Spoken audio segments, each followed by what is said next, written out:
And take two. Okay, hey, welcome everybody to this edition of Paranormal Notebook. I am your host, Dan Hallroyd of the Southern Michigan Paranormals, and we have a return guest with us. We've got Karin Wilkinson, and if most of you remember, she did a book.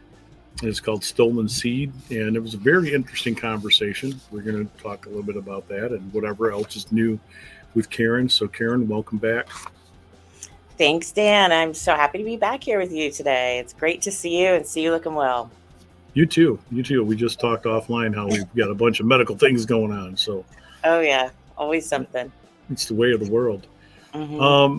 So I know we talked about it. We've got some new people that have been coming, over to the network, and I've got some new folks going to be watching tonight. Um, we actually ate at their establishment, and we'll talk about that later during our first break. One of the best chili dogs I think I've ever had in my life, Oh, honestly. So, I love um, chili dogs. That's one of my favorite oh, foods. It's and right they're up out. there with cheeseburgers and pizza. Yeah. Yeah, and these people are out of Chicago, so it's Chicago style. Oh, Yeah, no that's ketchup all. allowed in the restaurant. I love it. I love that. Um, so your book, Stolen Seed, and it's Evil Harvest. So what is that exactly about? I know what it's about, but go Right. through that again for me if you would. Sure. So the book Stolen Seed, Evil Harvest is my story of my lifelong um, abduction experiences with non human alien entities, UFOs, UAPs, so many different names today for describing who and what these things are. Right. And I was taken from my very earliest memories.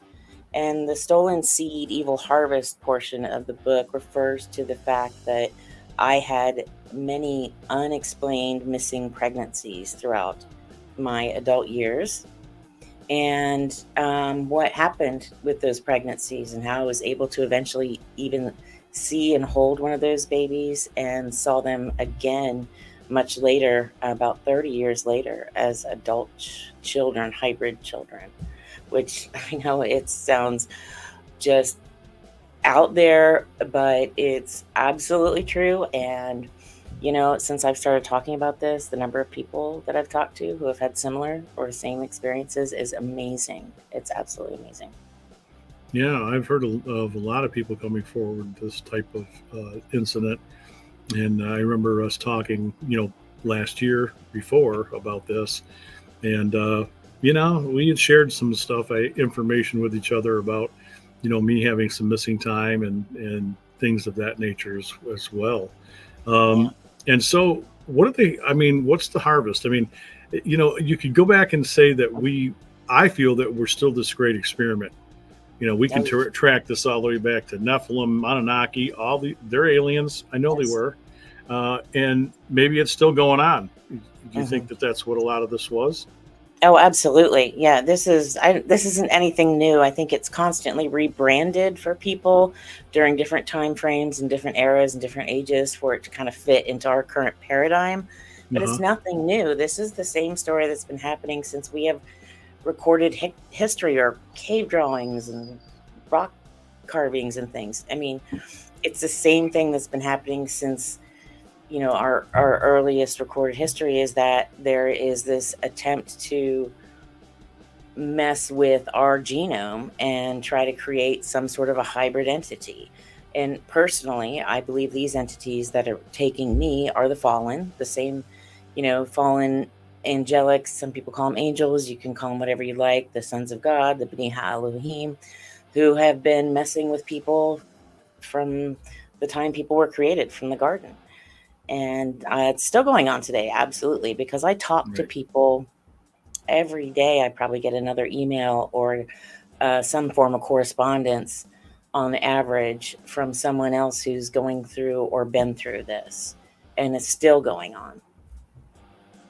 So, seeing your children, I mean, what has become of these children? Right.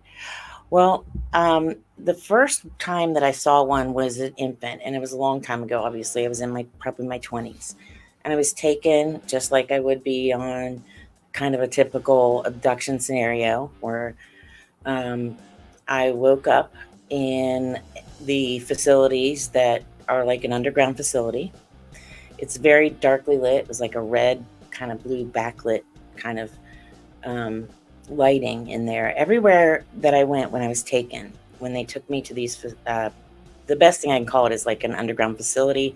I've heard people refer to them as deep underground military bases, but it definitely was underground. And everything was always very darkly lit, like they couldn't stand the bright light somehow.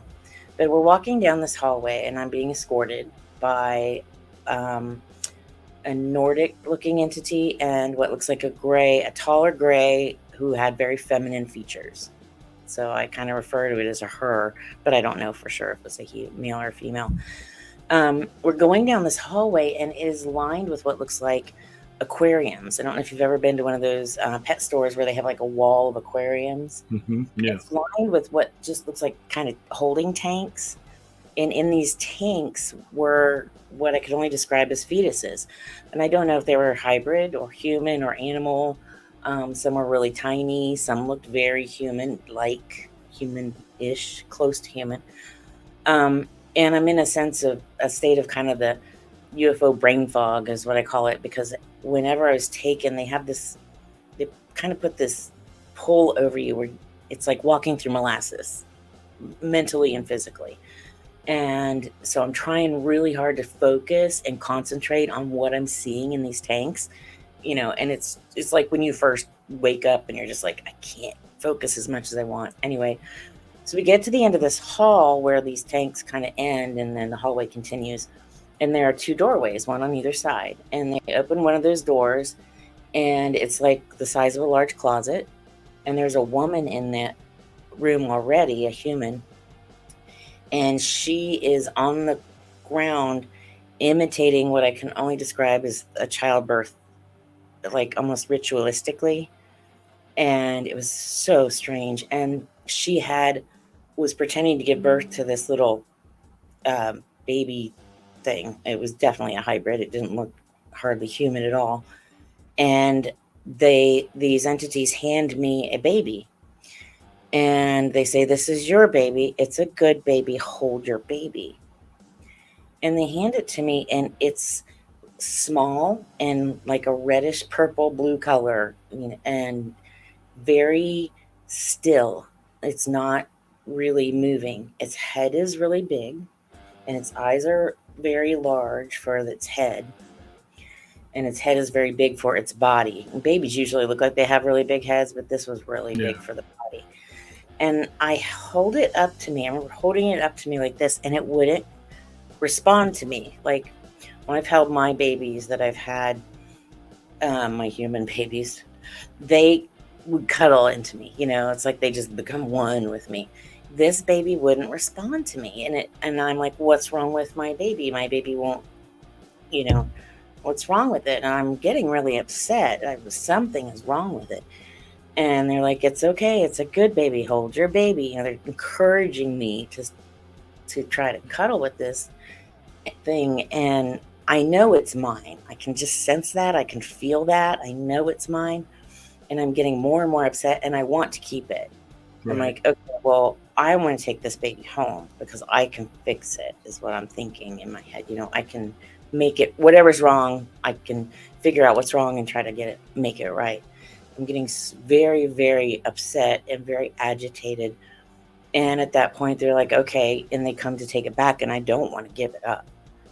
I want to keep it. And so I'm very, very resistant to handing it back. Yeah, understandable. And so they just shut me down into, boom, like a sleep state. Next thing I know, I wake up back at home in my bed. And it's not like I ever went to sleep. It's just like all of a sudden, it's like when you've gone under anesthesia, you don't notice any time has passed, Right. It's that same kind of thing. Like when you sleep, you really do feel time passes. Right. So I suddenly am awake in my bed, and I'm so upset because I don't have it. It's not with me. It was the most jarring, upsetting event. I never got over it. And throughout my life, I continually prayed to God to get those. If there was more than that one, that child and more, because I'd had so many missing pregnancies. I knew I was probably more than one out there. I prayed for them. I wanted them. I'm like, they're Yeah. half me, God. I should be able to fix them, right? I really wanted them. And everything I had read and heard and listened to, and researched and stuff up to that point was telling me no, there was nothing I could do. But I wasn't believing that for myself. And one night, it was just a couple of years ago, about 5 years ago, I woke up in the middle of the night, kind of 2, 3 a.m., and there's 3 kids standing beside my bed, what I think are 3 of my children. And I actually say one of my son's names out loud, going, "Hey, what's wrong?" And I say his name. And I realize as I'm kind of waking up and becoming more conscious, oh, wait, that's not him. This child is too short. And it's not like it's a little child or anything, but it's like an adult child, but it's to me, but it's short. It's shorter than my kids. There's 3 of them, and they're all about the same height. They're all wearing what looks like gray hooded sweatshirts. Their eyes look very dark, like black, but there's no real light in the room, so I couldn't see for sure, but their eyes looked very black to me. Their skin looked very almost blue, purplish blue, and they were very stocky, like, and my kids are kind of tall and thin, at this age. Um, and so I'm looking at them and I'm trying to process what I'm seeing, and then suddenly I realized, oh my gosh, these are my hybrid, basically, kids. So I hit my husband. I'm like, "Hey, wake up, wake up." And he is just in an out cold state. I cannot wake him up. And I'm saying his name. He won't wake up. I turn back to them and I'm like, oh my gosh, I'm just thinking, you're here. And I just feel the most intense evil come off of them. I mean, just, it's so intense. You have no idea. It's palpable. It just fills the room. And I'm just like, what?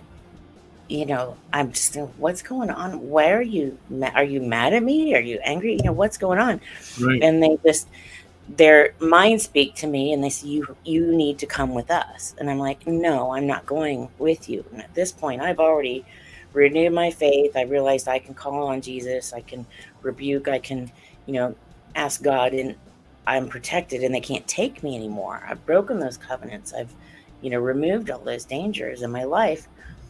And so I'm like, no, I'm not going with you. I'm not going back there. You stay here. And they're like, no, you have to come with us. You have to come with us. And I'm like, no, I'm not going with you. No. And just kind of almost habitually, I'm like, no, in Jesus' name, no. And the second I say that, boom, they're just gone. And in that same moment that they just disappear, my husband sits straight up in bed and he's like, what? Like shocked, not what, like angry, but like, like what, like something's wrong, because I've been trying to rouse him. And I'm like, now you wake up, but whatever they were doing to him Right. to keep him asleep Little was late. lifted at the exact moment they left. Right. And then, so he was subconsciously aware that I was trying to wake him up. And I'm just like, did you see any of that? Did you see that? Did you see them here? And I was just, and so I recounted it all to him, and he already, knows my history. And I was blown away. I was blown away. And it was after that, I realized there was nothing there for me. Whatever they were, whatever type of hybrid they were, whatever the other part of them was, if I realized that only God can give something a soul.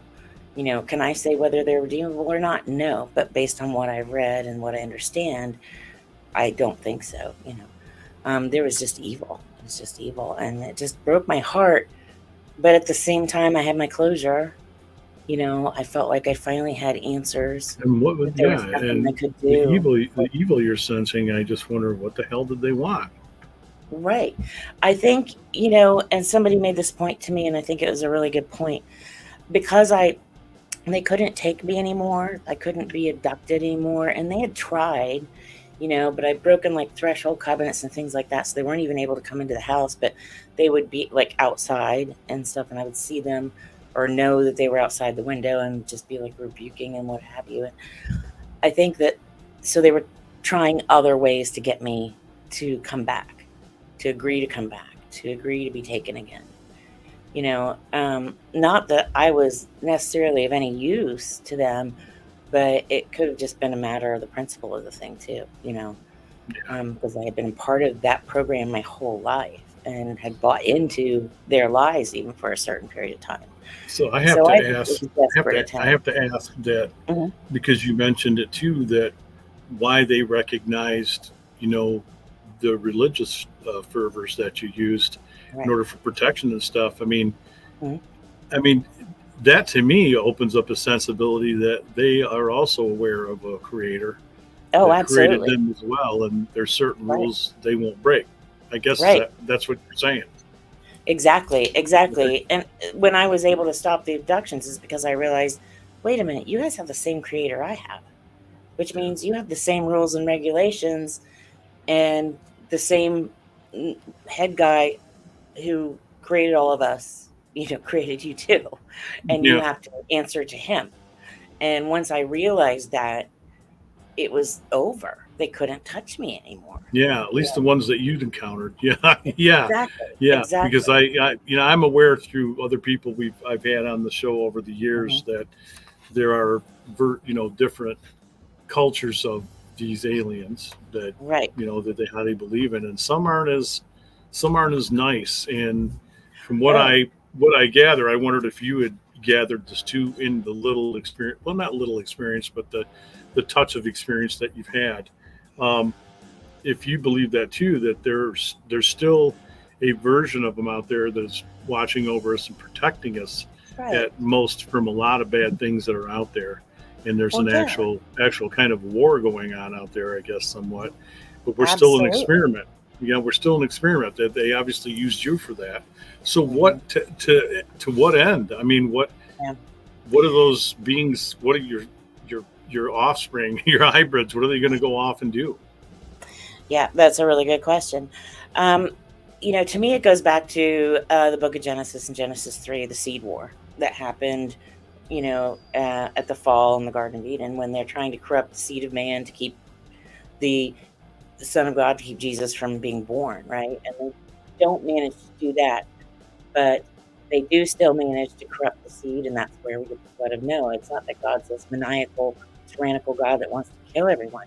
He's trying to cleanse the earth of what's killing people, and there were only so many people who were uncorrupted at that point, and uncorrupted in their genome, not in their thoughts and deeds and that kind of thing. It was Yeah, a genetic thing. So yeah, there's fallen and there's non-fallen. yeah. So, but the fallen are the ones who are still messing with people. And I think it's a multi-pronged reasons. And one of the reasons is because the more people that they can convince that these are our benevolent space brothers, our ancestral seeders, that here to save the earth and things like that, that they're the good guys, then they're going to be able to pull people away from the truth and get people believing their lies. And you can say whatever you want about them. I'm not disparaging anyone else's experiences or anyone else's accounts that they have out there, but I can't get behind kidnapping children, raping women, stealing fetuses, um, mutilating animals and humans as benevolent behavior. I just can't. Those are not the Well, actions of yeah, it's benevolent obviously brothers. not. Yeah, it's Yeah. obviously not. So, but then I had a really amazing, beautiful angelic encounter when I was in the hospital after one of my surgeries where I had my near death experience. And I don't remember if I talked about that last time or not, but I I don't can think talk so. about that No. again. So I was in the hospital for a surgery, and it was right before the surgery started. They took me into the operating room, and I wasn't hooked up to any machines or anything yet. I had two IV ports in, but I wasn't even hooked up to an IV yet. And it's unusual to go in and not already be given a sedative and be, not even remember going into the operating room. But this was a surgeon I'd been with several times already, and he just wasn't ready. So I'm in the operating room, lying on the operating table. There's a Yeah. couple of nurses around, and then and an anesthesiologist or a nurse anesthetist, I don't know which she was, came into the room. She had a lab coat on and leaned over me. She had a pocket full of syringes. She pulled one out, pushed it into my IV port, turned around and walked away. Didn't say, "How are you feeling? This is a sedative," nothing. The nurses weren't right there at my bedside. They were doing things, getting ready for surgery in the room, but another side of the room. And she turned around and walked away. She gave me a paralytic. And, to this day, I don't know if it was an accident or on purpose, because I never saw this woman again, and I could never find out who she was. I could not track her down. And trust me, I tried not to get to her, but to let her know I was okay, because my first thought is, this poor woman, she's probably terrified at what she did, because it was a traumatic event, and I did suffer a stroke from it and all this other stuff. But anyway, so she left the room, and all of a sudden I'm lying there and I can't move. I can't breathe. I can't signal for help. And I'm lying on this operating table, and I realize I'm dying. And I'm not hooked up to any monitors or machines, so no one is being alerted to the fact that I'm not breathing. And as I lie there on the table, realize I'm dying. And I'm like, "God help me," in my head. And all of a sudden I hear an audible voice that's in my head that says, "It's okay, you can let go now." And in the blink of an eye, I was out of my body and watching everything from above my body, what felt like above my body. I felt the most peace and love that I have ever felt in my life. It is incredible. We don't have any kind of words to describe it here. Nothing like it. I've never felt anything like it. And the thing that struck me after that, that was probably the most significant, because there was no fear, no worry, no pain, no nothing, just peace and love. I was at total peace. And then I realized I was still me. I still had my personality. It was still the me, minus the skin that I live in, but it was still me. My personality, everything about me was still there. And I'm not afraid or anything, but I know everything I need to know right in that moment. It's so weird. I can't even describe it. I know to stay right there by my body and just to watch, and that everything's going to be okay. And so I can see what's happening in the adjoining rooms. Like the walls didn't stop me from being able to see through the walls. I could hear everybody. I could see everybody without eyes or ears. And I saw the nurses messing around in the room, and one of them looks over at me and she's like, is she having an allergic reaction? And the other nurse looks at her and looks over at me, and they come fast walking over to me. Not quite running, but kind of running. And she's like, "Oh my God, she's not breathing. Oh my God." And then so the other nurse runs into the other adjoining room where the doctor's getting the instrumentation ready that he was going to put in my back. Grabs him and says, "Something's wrong with her. She's not breathing."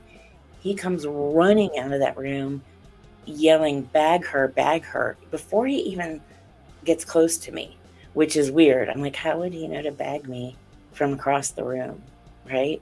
But he does. He's yelling, bag her."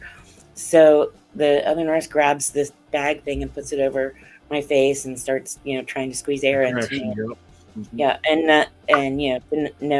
and they alarms start going off. Somebody presses a button here, and people start coming in and yelling and talking over each other. And next thing I know, I'm watching a man anesthesiologist tilt my head back and intubate me. Yep. And as soon as I was intubated, everything goes black. I don't remember anything else. And then the next thing I know, I wake up in recovery. And as soon as I woke up, I guess it was just jarring to be back in this physical body.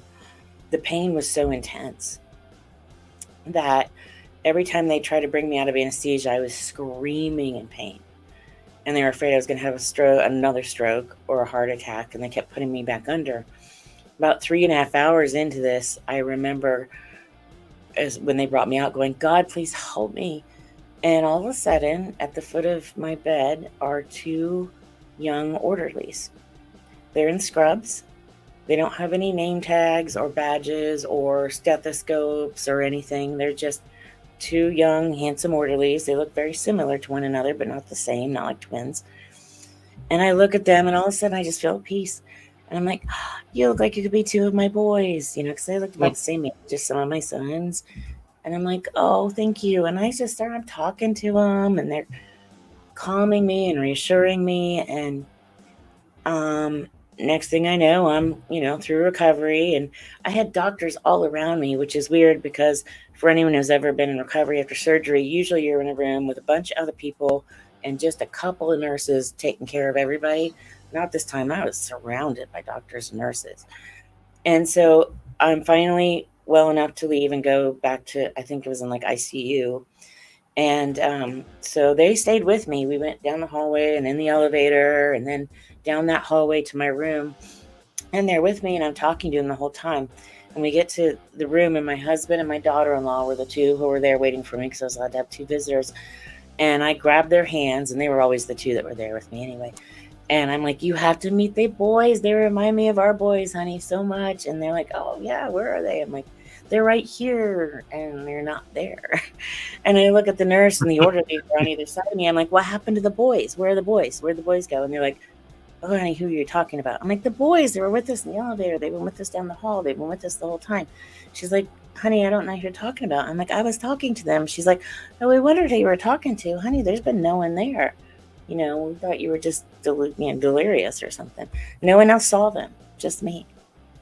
And I really, after that, I realized, oh my gosh, that must have been an angelic encounter because they were there, and is with everybody else. I'm seeing the doctors, I'm seeing the nurses, and I'm seeing them, and they came and they helped me. They calmed me down. They got me through recovery. And then when I was okay, they left. They didn't interfere. They didn't do any more than what they were called to come and do. They helped me. They, and then they were gone.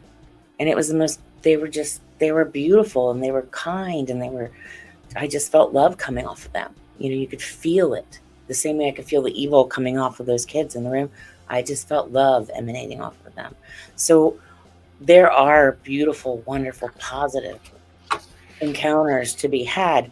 But the problem I have with it is that, everyone wants that. And I understand that because it is wonderful. But you can't go calling on that because you don't know what you'll get. If you're doing an ayahuasca trip or you're out there trying to summon a UFO or calling on these things or calling on angels, you don't know if you're going to get a good angel or a fallen angel. And I compare it to, it's like if a thief or a carjacker or a rapist is walking around, they don't wear a t-shirt that says, hey, I'm a carjacker, I'm a rapist or whatever. They don't, they walk up to you, they reassure you, they make you think they're the good guy, and then they attack. Evil doesn't announce itself as evil. It comes across as innocent. And, that's why people get taken advantage of. Right. These entities are so much stronger than we are. They are so much more advanced than we are. They can manipulate space, time, energy, and matter in ways that we can't even conceive of. They've been around so much longer than we have. They have abilities we can't even imagine. And they can change their shape. They can change their appearance. So we are completely, it's like the ant trying to fight the anteater. It's just not going to happen. You're not going to win that battle. Right. And so you don't know what you'll get. And that's what I'm saying. There are good ones. And if that happens, what a wonderful, amazing thing. But you can't go trying to call on them because you don't know what you'll get. And it's very dangerous. I mean, you might as well put a live rattlesnake in a playpen with a baby because that's the equivalent of messing with these things. From my experience with the fallen ones. Fallen, right. Yes, right. The fallen. Because there are both. And you don't know what you'll get. So, excuse my voice. We're going to take our first break. Everybody stay with us. We're going to be back for more with Karin Wilkinson right after these short messages. And we'd like to thank the sponsor of this program, Henderson Castle. Please go to hendersoncastle.com. It's an 1895 bed and breakfast in beautiful downtown Kalamazoo, Southwest Michigan. And when you come to Kalamazoo, book your next stay at Henderson Castle. So go to hendersoncastle.com. You can look under their event calendar. You can book your weddings, your birthdays, any special event you want. This place is exactly right for it. And yours truly once a month. If you look on the event calendar, I host the haunted dinner tours of Henderson Castle, the great home that Frank and Mary Henderson built, started in 1888, completed in 1895. Also, not black coffee, but black coffee is beautiful to drink. Gun Barrel Coffee. Gun Barrel Coffee, they're out of Batavia, Illinois. They have a coffee called Battleship. That's why I was thinking black coffee. I could probably use a cup out now. And if you use this code, if you go to gunbarrelcoffee.com, use GBC10, you're going to get 10% off your first purchase. Okay, guys? And I will tell you, they have a great CBD infused coffee for those of you who struggle with pain. What they didn't tell me the first time they sent me a sample of this coffee was that you're to half and half it. I went out and did it whole, and I think it was the best sleep I ever had in my life. But you are to half and half it. So take a look at their merch. They're great guys. It's veteran owned, fourth generation coffee roasters, and proceeds from most of their sales go to veteran organizations around the world. Just a great thing. And our new friends, I can't go on without mentioning our new friends, the Michiganders Windy City Doghouse. They're at 8712 Portage Road in Portage, Michigan. And we ate there this evening, and I want to tell you it's very delicious. And their number one rule is no ketchup. So when you want a real Chicago dog, we had a sample of some of the Italian beef there. Just delicious. So please go to Michiganders Windy City Doghouse right here in Portage, Michigan.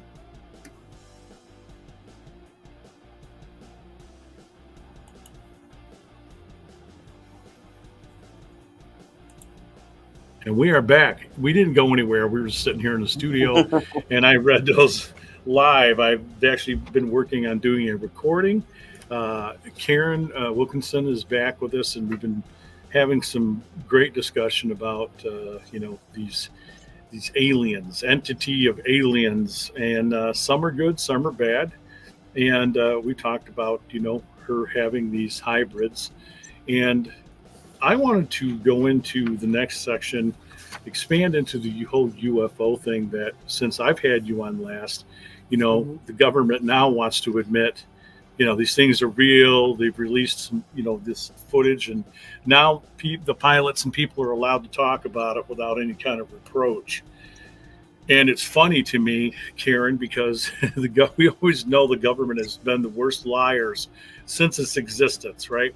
So Everything you're telling us, we already knew since probably 47 or earlier. And so what's your take? I mean, did you feel that parts of it were a distraction, or do you think now in our lifetime it's finally time that it's bringing this in? Yeah, I think it's a couple of things. I think we've seen some of the old guard who were kind of guarding the truth pass away. Right.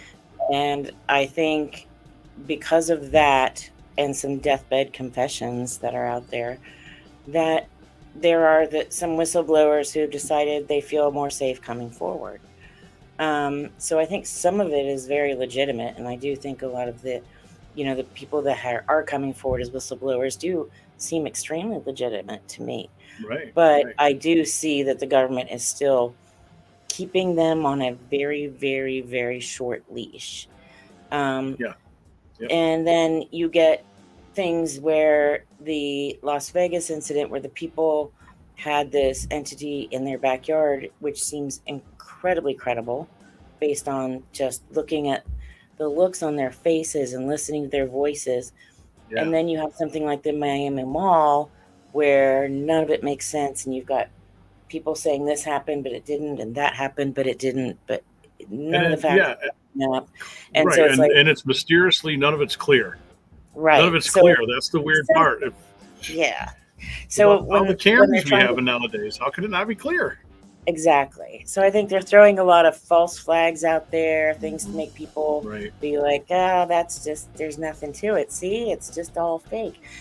To kind of take away the keep people from looking at the ones that really have credibility. And then you look at after all those congressional hearings, I think, yeah, I've got it right here. This giant Arrow report that came out in February, which was the Department of Defense All Domain Anomaly Resolution Office. Their report on the historical record of government involvement with UAPs, Volume 1. There's nothing in here. They didn't address any of the new information. They took old information that had already been kind of false flag information and already been proven false, and then just reiterated that it's all false. So it makes it look like there's no credibility to any of the whistleblowers, but they don't actually address anything. Right. So people look at the title page and go, see, it's all been debunked. It's all false. The government says there's nothing to it. But if you read a little further, they're saying there's nothing to things that we already knew there was nothing to, but they're not addressing the incredible stuff. Right, and they changed the percentage rate of what is unexplainable and what is. That's the funny thing too. It's always changing. So I mean, those pilots still today stand by their word. Obviously, the video's out. We see things. Everybody's got a camera now. We're all walking around with these. It's not like we can't catch this stuff. Exactly. And some incredible things that I've seen. You can tell when people are, AIing things and generating stuff. Oh, yeah. And it is hard to tell sometimes, though. Sometimes, AI is so good. Right. And I think that they've allowed AI to be released to the degree that it has been, and probably to a degree that's dangerous, because we have these things, because we can instantly share information from one side of the globe to the other. If I saw something, I could share it with you in real time. And because we have that ability, they have to create enough things that put everything into question, and to question the credibility of even the things that look very real. So someone could say that I'm AI speaking right now, and you and I know that's not true. But that's true, yeah. Look like that. And so I think they're releasing things as they are because of the fact that people are seeing more. There seems to be a lot more activity lately, and B, we can share it more easily. So I think that they feel like, okay, we're gonna let out just enough and keep pulling it back so that if the proverbial hits the fan, we're covered because we've already kind of released this. But we're not going to really give it any legs until we have to. So I think they're playing this really carefully balanced game of just enough information, but not too much. Not too much, they're not, so they're not shooting themselves in the foot. Yeah, there's a degree I understand, but there's a lot I don't. I mean, a lot of us are, I think we're ready. I knew in my lifetime that admittance was going to come out. And, even now, some of the whistleblowers about the signal from space, some of that being understood that seemed to be, I guess you want to say man-made, because we don't have another term for it, but it was created by something or something intelligently created. Intelligently created, and they can't decipher it, but they know damn well it's intelligent.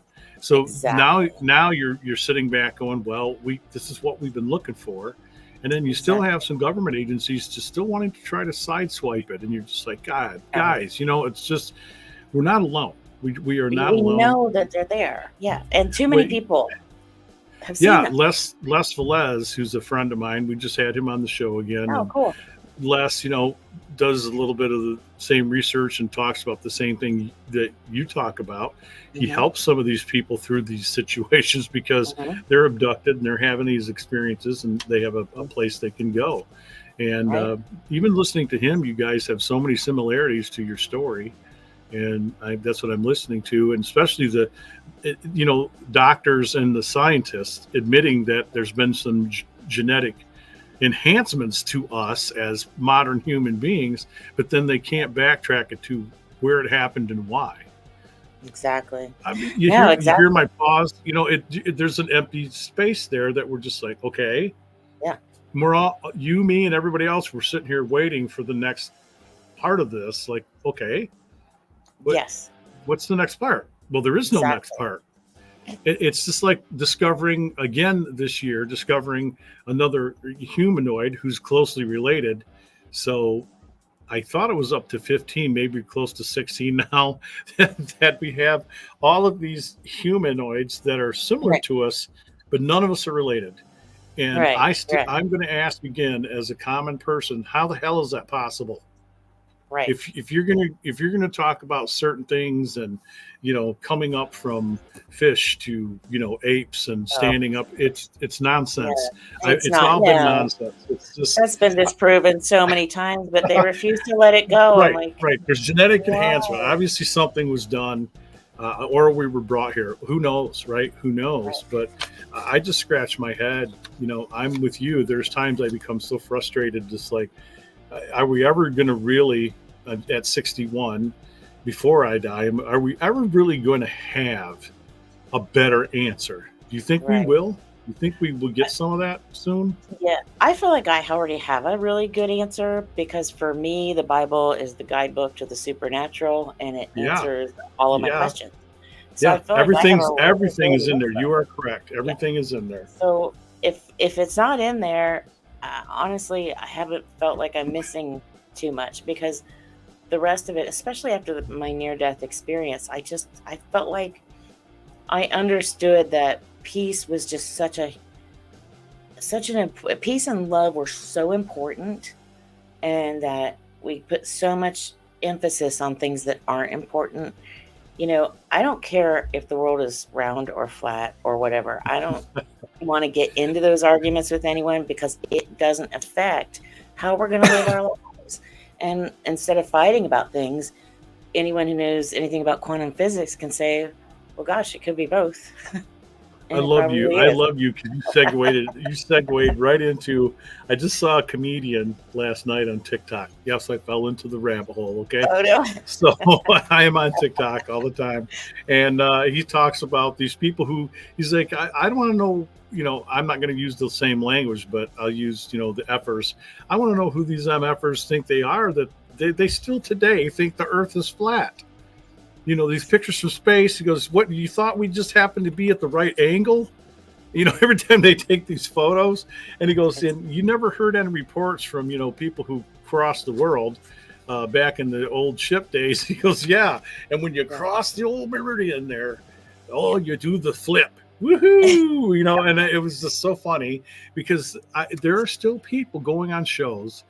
These guys think that the Earth is still flat, and they believe this. They are serious. They do, and that's why I don't get in there because I'm not.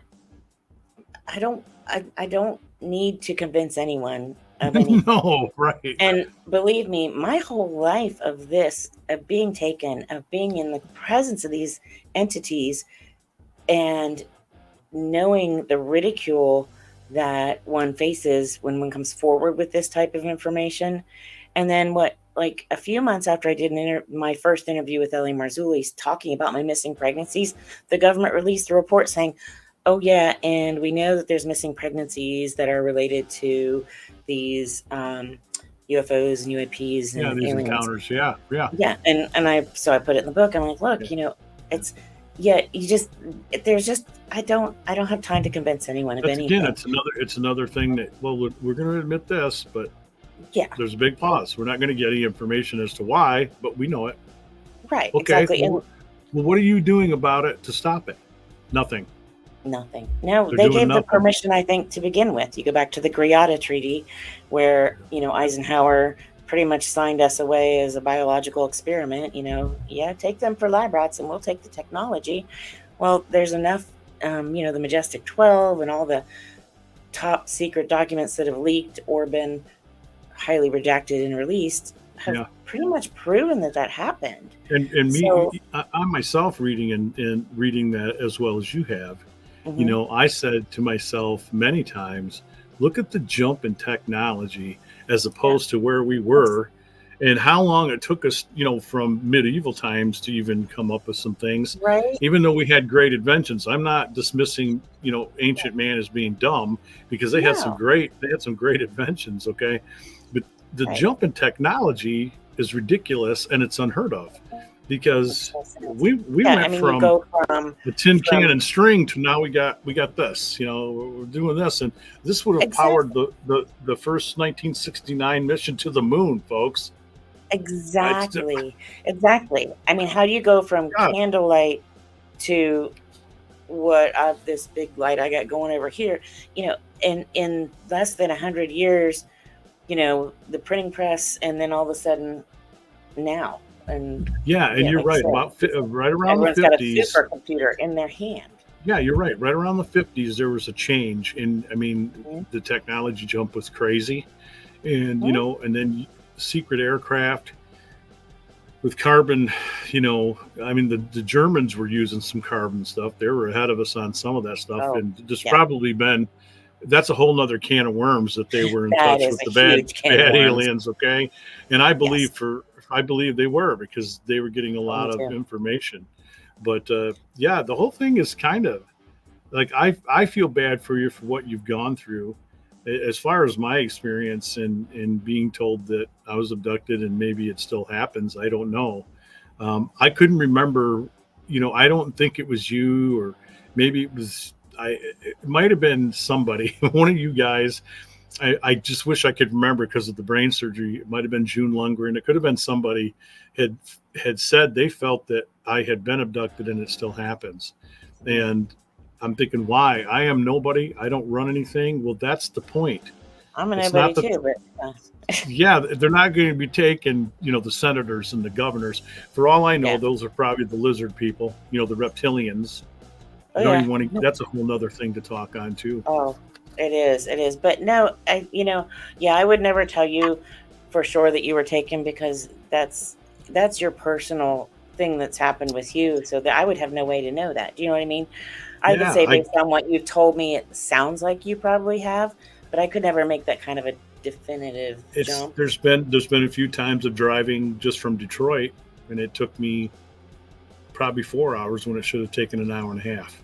And I Yeah, don't it must have remember. been I don't fine. remember any of the drive until I got close to Kalamazoo, and I'm Oh, just like, gotcha. what the hell, Yeah. And I've had a few other incidents, and I know that Well, was before I had the brain surgery, so I don't know. I don't know. see, when you described your brain surgery to me, I had the exact same thing going on, the exact same place you described to me. I don't know if you can see that my eye is still actually bulging from it, because it's actually over here, but it's pushing this eye out. No, geez. It's in my large cavernous sinus. But what happened is I got prayed over, and the tumor and the aneurysm were not on the next MRI. So my doctors can't explain it. I can't explain it, but I can show you the MRIs. Well, I can show in you the reports, or I guess whatever I have. So, in terms of that, in a God sort of fashion too. mhm, I guess I don't know how I want to put this. In terms of us both being people that believe in God and a higher mhm, power, when yeah. I had an aneurysm burst in my rare peritoneum behind my stomach, and I was dying Mm. for 9 days. I was bleeding. They couldn't get it to stop. Oh And my so about god. the seventh day, they were going to open me up and go in and do what they had to do. Healed itself. They came in and said, "Yeah, we're going to start calling you Mr. Enigma." And my wife's That's like, "What?" amazing. And he's like, "Because it healed itself. We don't know why. Can't figure out why it burst. What's going on with you? Like, you're, Oh my you're the god. doctors, 3 teams. And I'm like, you're the doctors." And they weren't going to It's let me go home until I pooped. Okay. So, Yeah, well, and we're glad to hear the funny that. part to this And yeah, was like, well, you haven't fed me for 9 days, so I don't know what I'm supposed to poop. yeah, what's gonna come out? I've And got IV fluid, I, so I wanted to come home so bad. I think I willed a little rabbit turd. And the nurse was like, that's plenty enough. And so Yeah. I was able to go home, and I didn't eat right for the longest time because the lining of my stomach was messed up from the, Mm, the pump, because yeah. everything shut down. And I was actually engorged because it was not processing. My body was not processing anything, Oh and they gosh. intubated me. And Mm. you know how it feels. Oh Well, yeah, I that's had why it in for 2 days, and I tell everybody that I don't want to wish that on my worst enemy.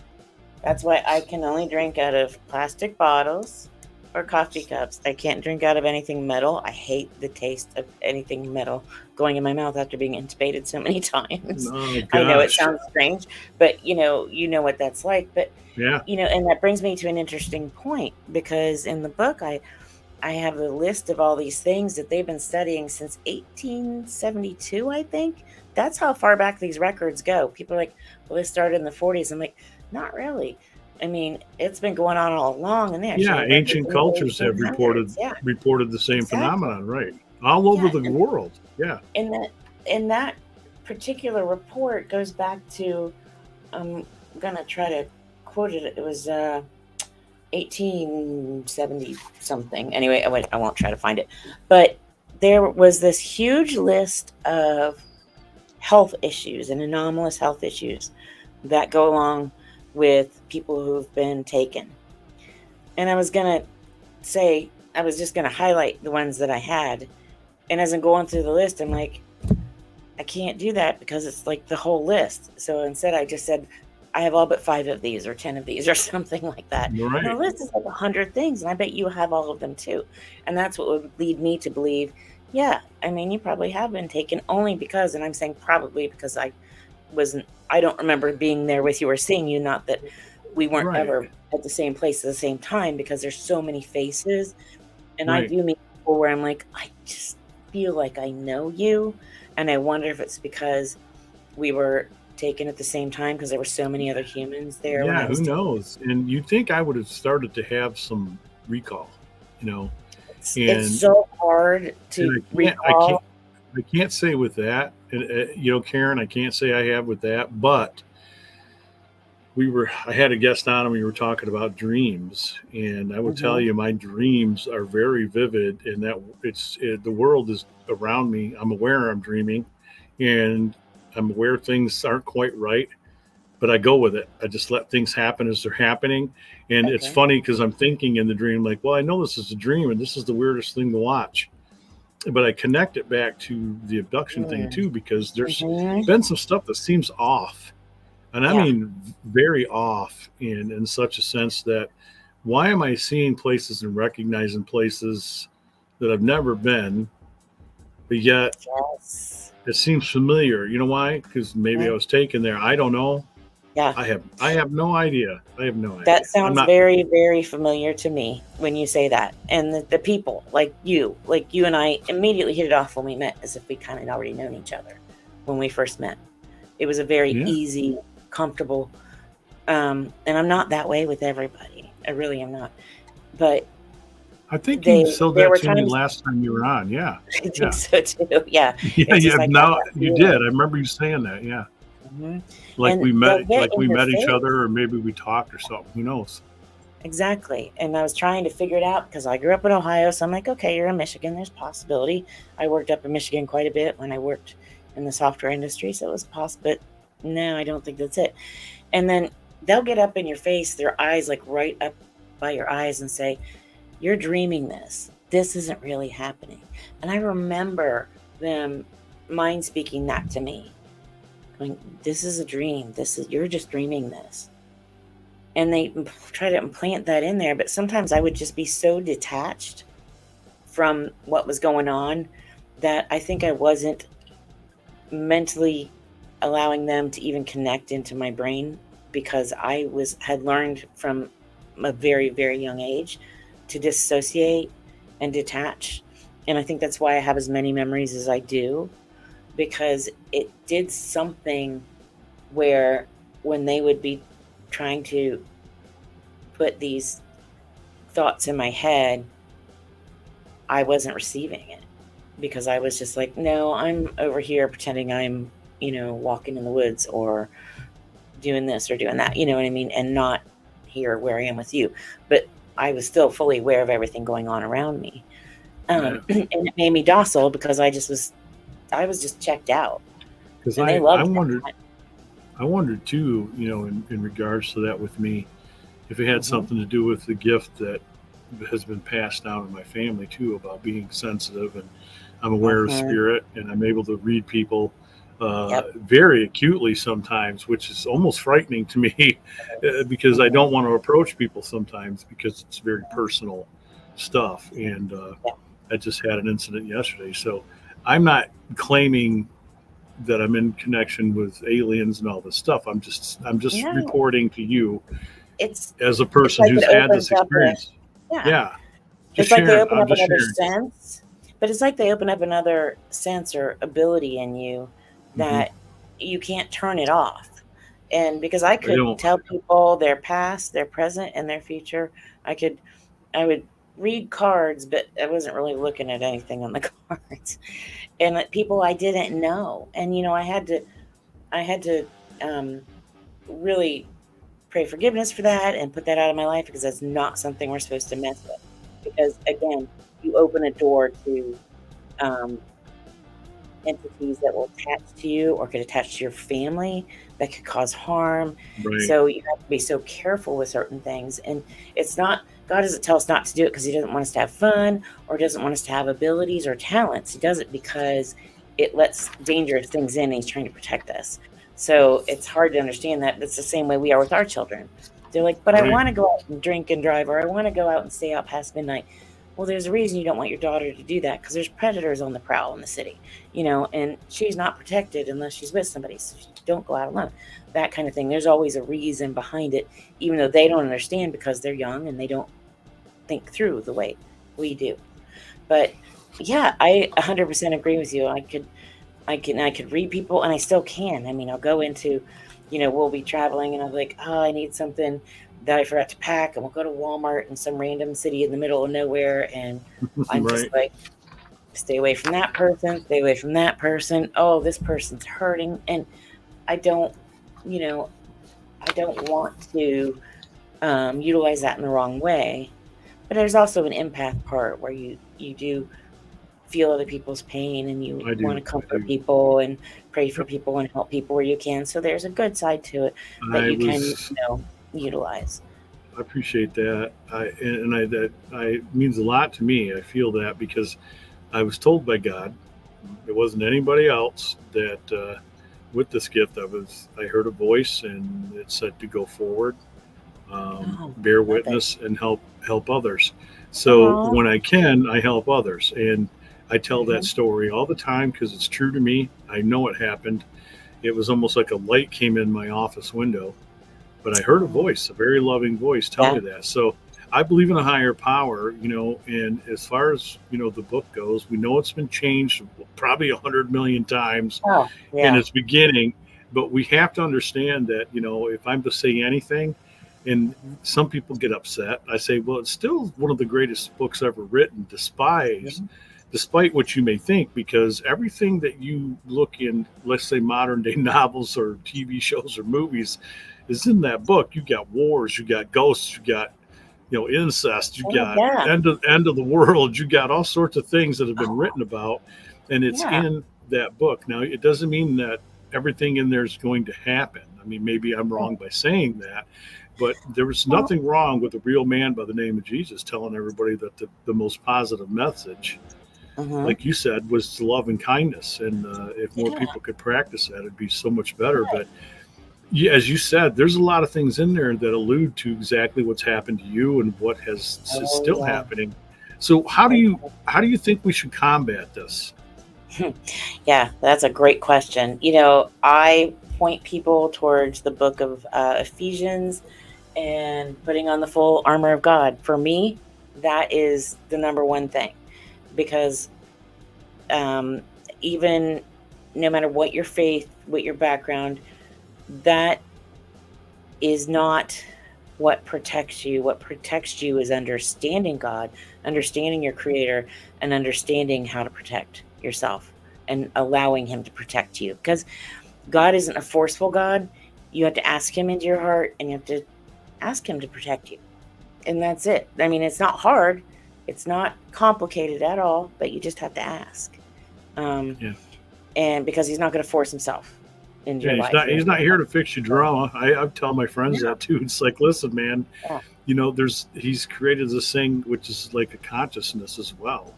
And I think that's part of the whole thing. And you put it out in the universe and you're doing it and you continue that flow and you pay it forward. And you try to be nice too. You're going to notice a big change in things that happen around you. But, it's interesting, that's your combative weapon, against these things, because according to you, I mean, it frightened them right off, and that's not the first time I've heard that. It's not the first time I've heard that type of story that you say in the name of Jesus and my God, be gone, or you need to not be here.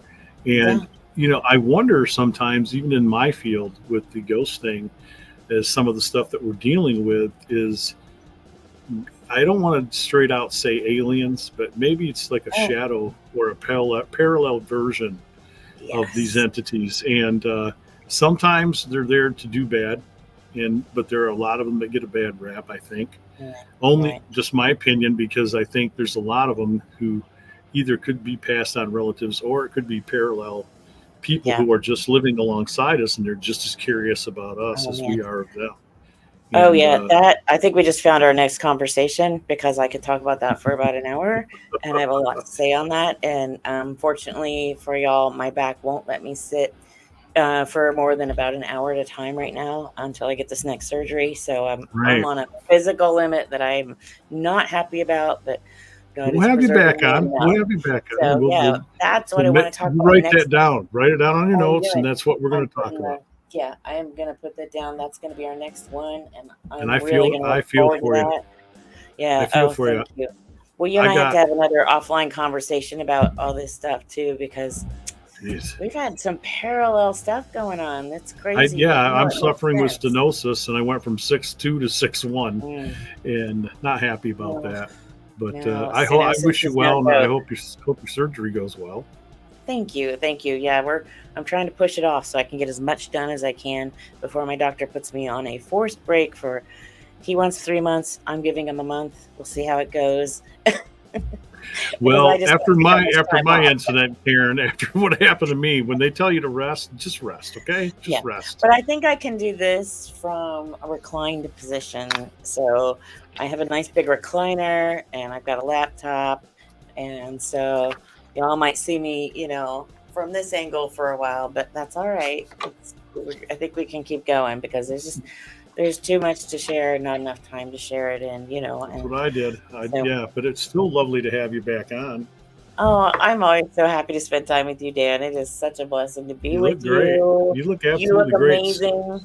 You don't look like you've been through any of this stuff at all. But next time, let me know when this stuff happens so that I can keep you in my thoughts and prayers, and maybe send you a get well basket. You got to do that. Just say hi on Facebook, and we're good. Just say hi. How you doing? We'll stay in touch. But I want to thank you again for coming on tonight. It means the world to me that you take the time out of your day to spend, this hour with me. And I will close it, as I just alluded to, as I do with every show. Everybody out there, please hear me. I'm looking straight at you. It does not cost you anything to be kind to your fellow man.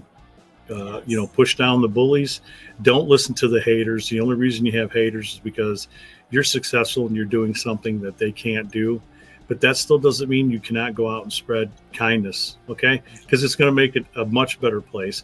And you can still be on the left or the right. Doesn't matter. Just do it with kindness and understanding. All right? You hear me? All right. Everybody, we'll be back next Thursday with another guest right here on Paranormal Notebook. Karin Wilkinson. Tell them where they can find you. Oh, thank you. And I like to end with, remember, don't look up for them, UFOs and aliens. Look up for him, your creator, because he's there for you.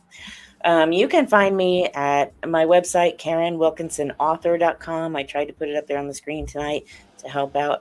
You can find me right there. It's right there. I see it. Because I know it's a little bit long. I'm working on creating a shorter website name that will connect you right into there too. That'll make it a little easier. So let's let y'all know when that happens. Facebook and Instagram, just under my name, Karin Wilkinson or Karin Wilkinson Author. The book is exclusively at lamarzulli.net or lamarzulli.com. That's LAMARZULLI.net or .com from our good friend Ellie Marzulli. I will be in Seymour, Missouri next week for the Strategic Remnant Learning Center. There is the Do Not Be Deceived conference. And then in June, I'll be in Colorado Springs at the Prophecy Watchers Conference, June 27th through the 30th. And in July, I will be at the Go Therefore conference in Brookville, Ohio. I'm really excited to get back to Ohio. I've got so many friends like you up in that area.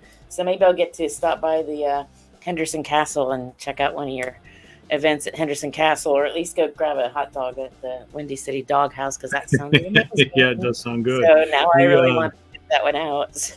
So everybody, May 11th is coming up, and that means we are at Ghostorama at the Bell Mansion in Fort Wayne, Indiana, and good friends with the owners, and we're looking forward to that. Keith Age is going to be there. I'm going to be there.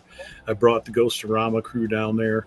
Vendors, food, Ghostbusters. We're going to have a good time. So everybody have a great night, and we will see you soon. Thank you all. God bless you.